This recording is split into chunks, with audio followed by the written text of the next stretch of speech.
This was the best SmackDown episode why भाई बताऊंगा not because of Roman Reigns Seth Rollins no no no no no the reason is very different.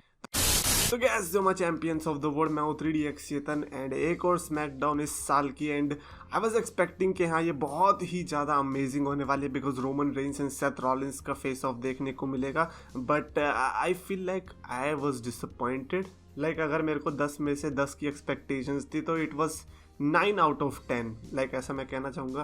पहली बात तो जो show का match की शुरुआत करी थी वो फेटल 4-वे नंबर 1 कंटेंडरशिप के लिए करी थी और जो भी जीतेगा वो ऊसोस से लड़ेगा। एंड वाइकिंग रेडर्स के जीतने के बाद हमें तो क्या मेरे को एटलीस्ट मेरे को अपने लिए ये लग गया कि I'm not a big fan of Viking Raiders in any coast, no matter they are jumping from the ladder or they are losing or they are winning the biggest matches in all of sports entertainment. I am not a fan of Viking Raiders और this type of character जो कि Viking से related हो या जंगल में जाके Mowgli जैसे character हो मेरे को पसंद नहीं आते, जो कि आज मेरे लिए एटलीस्ट प्रूफ हो गया।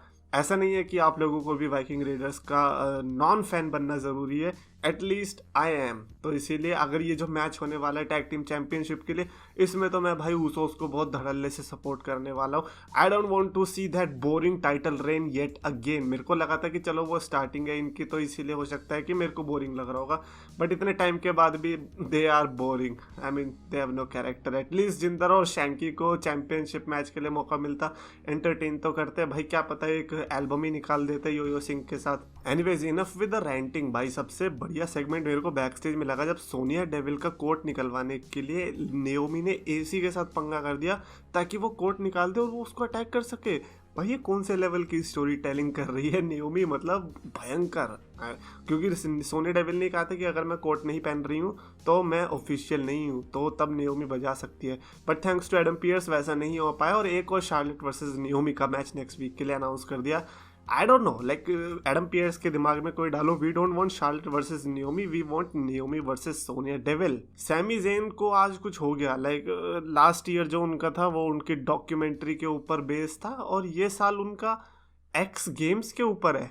ये कौन से स्टंट करने की कोशिश कर रहे थे Sami Zayn? I don't know. Like उनकी ज़िंदगी का सबसे बड़ा स्टंट तो यही है कि क्या वो चैंपियनशिप मैच जीत पाएंगे। सो आई डोंट नो कि सैमी ज़ेन को ऐसे क्यों लगता है कि उनकी ज़िंदगी में स्टंट कम है जो उन्हें ऐसे हार्डकोर वाले स्टंट करने पड़ेंगे, और वो भी बिग बाजार की बास्केट में, और वो भी कंप्लीट नहीं हो पाए। इतना छोटा सा तो स्टंट था, हो जाता तो मज़ा ही आ जाता। मतलब सिनकारा को तो पता तो चलता कि हाँ उनका भी कोई कॉम्पिटिशन है, बट होना क्या था भाई, इनको इंटरफेयर जो किया Shinsuke Nakamura and Freddie Mercury ने ये सही में फ्रेडी मर्क्यूरी लग रहा था यार। मतलब वो इंटेंशनली किया था फ्रेडी मर्क्यूरी का या फिर एक्चुअली में वो लग रहा था कि हाँ फ्रेडी मर्क्यूरी जैसा कोइंसिडेंस हो गया लग रहा है। But like it was so hilarious. और जो उठा के पटका है वो सीधा एक्स साइन के ऊपर। आई थिंक गोल्ड मेडल मिलना चाहिए था इसको। सो आई थिंक वो जॉनी नॉक्सविल जो है जो जैकास की मूवी में आ चुका है, maybe Sami Zayn is trying to show him that who is the real jackass. I mean what the heck was that? It was entertaining though. Like Sami Zayn के character पे बिल्कुल fit बैठ रहा है। इस साल वो ऐसे स्टंट बाज वाले एक्स गेम्स कर रहा है, अगले साल क्या पता भाई स्विमिंग पूल ही खोल ले WWE के अंदर की यहाँ पे अब मैं मछली की तरह तैर के दिखाऊंगा और सबसे ऊंची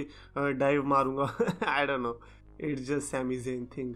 भाई आलिया का सिंगल्स डेब्यू देखने को मिला इतने टाइम के बाद, क्योंकि उनका कुछ हो गया था, उल्टी कर दी थी, तो उसके बाद इन्हें काफ़ी टाइम का ब्रेक मिला और वो भी नटालिया के अगेंस्ट। यही मैच इसकी मैं बात कर रहा था स्टार्टिंग में कि एक ऐसी चीज़ हुई जिसकी वजह से मैं खुश हुआ। Natalya basically Guinness World Record एक और बनाने की कोशिश कर रही है जिसमें वो सबसे कम सेकंड में हरा दे और सबसे कम सेकंड में मैच ख़त्म कर दे, और ये नटालिया का सपना भी पूरा हुआ। एंड नहीं, इसीलिए मैं खुश नहीं हूँ, इसीलिए हूँ क्योंकि रिवर्स में सपना पूरा हुआ, बिकॉज नटालिया ही हार गई और आलिया ने 3.17 सेकंड आई गेस तो उतने में ख़त्म करके रिकॉर्ड बना लिया अपने ही डेब्यू मैच में।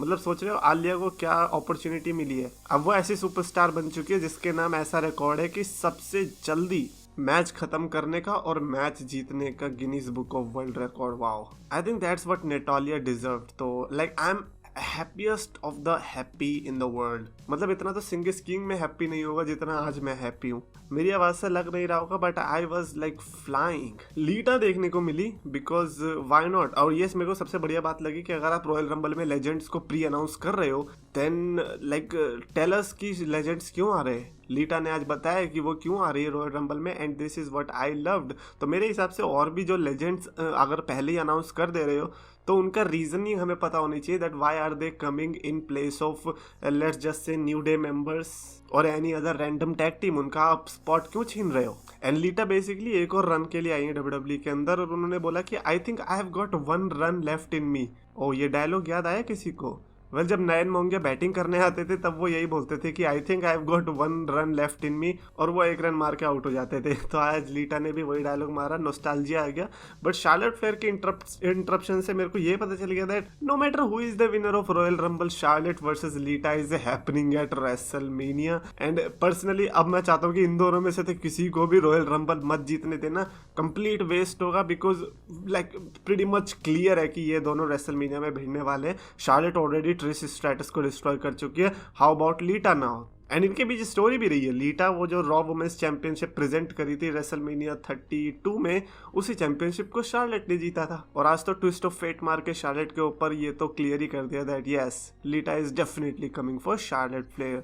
रिकोशे एंड शेवस के बीच भी अमेजिंग मैच देखने को मिला था। I kind of loved this match, and last में जिस तरह से फ्लिप मार के ब्रॉक किक के ऊपर चढ़ गए रिकोशे, आई थिंक वो भी अमेजिंग स्पॉट था। शेमस ने ऑफ कोर्स मैच जीता, and why not? Royal Rumble से पहले अगर इन सुपरस्टार्स को ये दिखाना है कि हाँ हम रॉयल रंबल जीत सकते हैं, वो ऐसे ही डोमिनेट मैचेस करके। एंड पर्सनली मैं शॉक नहीं होऊंगा अगर शेमस एक्चुअली में रॉयल रंबल जीत जाते हैं तो। भाई कोफी किंगस्टन कुछ तो वो प्रमाण पत्र पढ़ने लग गए थे राजाओं का, एंड सबसे बढ़िया बात मेरे को ये लगी, since Xavier Woods is injured वो रॉयल रंबल से बाहर है। मैंने कहा भाई बहुत ही बढ़िया हुआ, न्यू डे का एक स्पॉट तो गया, बट पता चला कि अरे कोफी किंगस्टन आ रहा है। बट एक चीज़ तो अच्छी बात है कि कोफी किंगस्टन कुछ बढ़िया स्पॉट तो देके जाएगा, ये तो गारंटीड है। आई डोंट नो कि हमें कोफी किंगस्टन और मैडकैप मॉस के बारे में बात करना चाहिए। पहली बात तो रिजल्ट ही इतना शॉकर था, और ऊपर से like Kofi versus Madcap Moss, yes यही तो देखना बाकी रह गया था हमको। एनीवेज मेन इवेंट की तरफ बढ़ते हैं। Roman Reigns versus Seth Rollins, इनका फेस ऑफ देखने को मिला है। इसके पहले द शील्ड के जो इन्होंने वो प्रोमोस चलाए हैं कि हाँ देखो कैसे ये एक ही फैक्शन में थे, लेकिन इनके बीच कैसे लड़ाइयाँ हुई है, और उसका इस मेन इवेंट के बिल्ड से कोई भी रिलेशन नहीं था, क्योंकि वो 2 कैरेक्टर्स अलग थे। और आज जो ये और रॉयल रंबल में जो ये 2 कैरेक्टर सामने सामने आने वाले ये अलग है। एज पैट मैकेफी सेड, एक माइकल जैक्सन है जो कि जैकैस बनने की कोशिश कर रहा है, then there is one head of the table. And personally speaking, जैसे ही जब द ऊसोज ने इंटरफियर किया था, मेरे को सेथ रॉलिंस के लिए सिंपैथी सी आ गई थी। But Seth Rollins is so experience in that field कि हाँ पीछे से अटैक करना, छुपके से मारना, कि भाई उसको वो छू ही नहीं पाए। मतलब ऊसोज एक भी अटैक लैंड नहीं कर पाए सेथ रॉलिंस के ऊपर, और वो बच के निकल भी गए। एंड बिगेस्ट बेइज्जती केम फ्रॉम रोमन रेंस, जब उन्होंने कहा कि अगर मेरे को मेगा स्टार चूज करना होता रॉ से, तो मैं सेथ रॉलिंस को नहीं बल्कि तुम्हारे हाउस होल्ड से किसी और को पिक करता, यानी कि बेकी लिंच को। And I think that changed the mood of Seth Rollins from happy to the sad part, because Seth Rollins कब तक ये बेइज्जती सहेगा? हाँ मतलब सेथ रॉलिंस ने द रॉक के साथ ऐसा मोमेंट नहीं दिया जितना बेकी लिंच ने दे रखा है, तो सेथ रॉलिंस को भी पता है कि हाँ यार ये चीज शायद सही तो नहीं है। एंड इस समय चैंपियन कौन है? Seth Rollins? No. Becky Lynch? Yes. तो अगर फिर से चैंपियंस का कॉम्बो उन्हें पाना है हस्बैंड एंड वाइफ का, तो आई थिंक सेथ रॉलिंस को यहाँ पर रोमन रेंस को हराना पड़ेगा। But judging by how Roman Reigns destroyed Seth Rollins on the mic, there is a pretty much less chance. And Seth Rollins ने भी कबर खोदने की कोशिश करी थी कि हाँ भैया पॉल हेमन के भरोसे तुम यहाँ तक आए हो, लेकिन रोमन रेंस ने उस चीज़ को खारिज कर दिया। And I am just surprise to see कि कैसे एक तरफ Roman Reigns versus Lesnar, Roman Reigns versus Rollins, Lashley versus Lesnar चल रहा है।